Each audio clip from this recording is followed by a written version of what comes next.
உன் பேர் என்ன? உங்களுக்கு எல்லாம் பேர் சொல்லணுங்கிற அவசியம் எனக்கு இல்ல. என்றா பார்த்துட்டு இருக்கிறீங்க, போடுங்க ரெண்டு.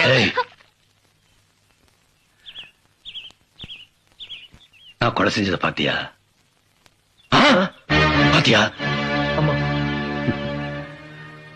நான் அந்த ரயில்வே ஸ்டேஷன்ல கலெக்டர் கொன்னேன்னு நீதான் பார்த்தேன்னு போய் போலீஸ் ஸ்டேஷன் சொல்லு.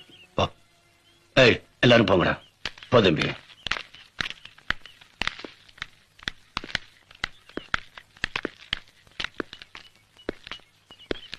தம்பி, இருட்டுற நேரமாச்சு. அதுவும் இந்த நேரத்துல ஒரு பொண்ணோட போலீஸ் ஸ்டேஷனுக்கு போற. அப்புறம் அவளை காப்பாத்த நீ கமிஷனர் ஆபீஸுக்கு போகணும். அப்படி சொல்ல.